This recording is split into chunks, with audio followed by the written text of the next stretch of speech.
have been mowed down by vigilantes. And just since January 4th, which was the day that my father, Shaheed Salman Taseer, was assassinated, there have been 9 cases of blasphemy, 9 known cases of blasphemy. So I think that a law, no matter what law it is, it should be, it's there to protect people. Amjad Waheed, how do you respond to those criticisms that the law is being used to target minorities to settle personal scores? How do you respond to that?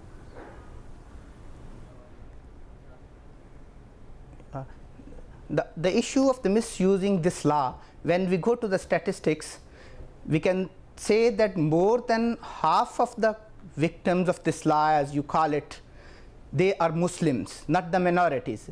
This issue is not related to the issue of minorities. This issue is in fact an issue of the balance between the unrestricted and unlimited freedom of expression and the religious sentiments. Only this law can create a balance between these two things. While we talk about the misuse of this law, now we have an independent judiciary in Pakistan, we have a democratic government in Pakistan. It isn't possible to misuse the laws in the presence of an independent judiciary and in the presence of a democratic government in the Pakistan. Okay, Asma Jahangir, do you agree with that? It isn't possible to misuse that law in Pakistan?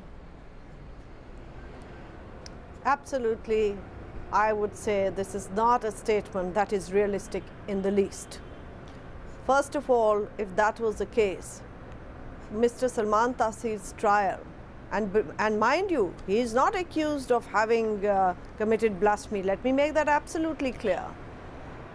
His trial of his murder, where a person has confessed to murder, is being held in the premises of the jail.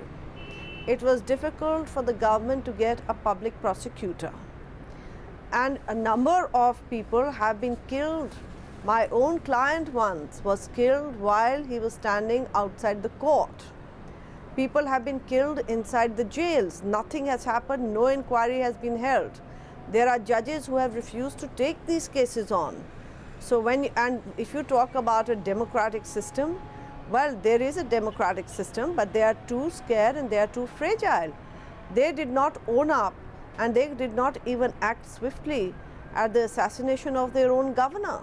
So because at this point of time, this law is being, I am sorry to say, misused by those people who have an agenda of putting people under fear of persecuting not only religious minorities but also Muslims who think differently, have a different ideological, political ideology to them.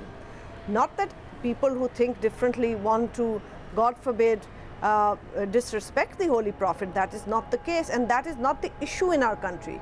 Nobody is doing it in those numbers. Most of the cases, if you look at them, they themselves tell you that people who eventually go to court, if they are not murdered, are acquitted. But what do they go through? They go through periods of fear and their families have to move, and some of them are just end up either leaving the country. Most of them who have been acquitted have not been able to stay in this country. Okay, we've just received an email on this particular subject. This email comes from Manur Bari, who writes to us from Pakistan. Amjad Waheed, this email is addressed to you. And Manur Bari writes, the blasphemy law seems unnecessary in a country with a 98% Muslim population. It is clearly there to discriminate against minorities and secular thinkers and creates the atmosphere of a police state in Pakistan.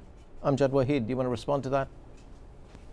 I have already discussed about this issue, that it is an issue related to the minorities. Statistics justify this, while the condition of the democratic development in Pakistan and condition of the independence of the judiciary, we cannot make the murder of some dignitary as an evidence against this.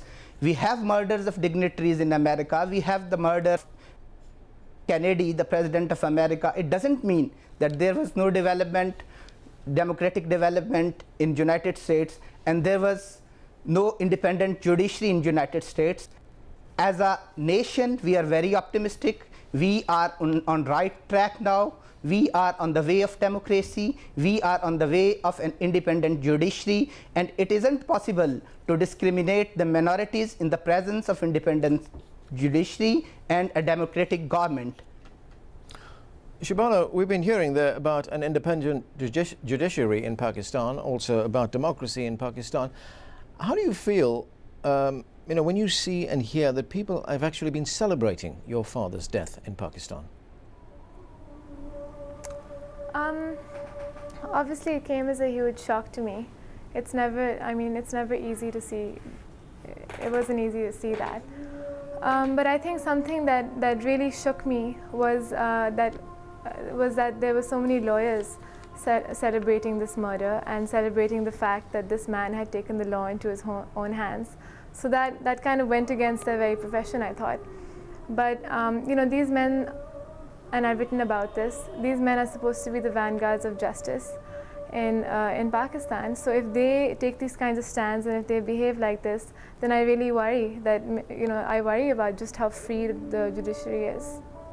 Asma Jahangir received... And okay, whether extremism has... Sorry. No, it's okay. Good.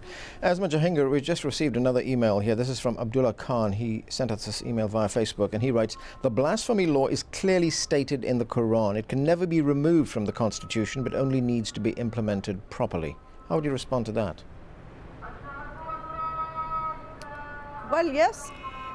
I don't know that I'm not an Islamic scholar, but I have heard Islamic scholars also differ about this. I am a lawyer, and let me tell you that this law was only made in 1986. So before that, we did not have this law. And secondly, when people were talking about misuse of it, for example, the present government never even talked, never addressed vaguely, directly or indirectly, the repeal of it. What was slightly touched upon was to alter it so that misuse is stopped. But there were people on the street saying, no, you cannot even change the misuse. The message is, we can kill whom we like on the pretext of this law. We can intimidate whom we like, carrying this law with us, and you can do nothing about it. The parliament can do nothing about it. Once you've made it, that's it.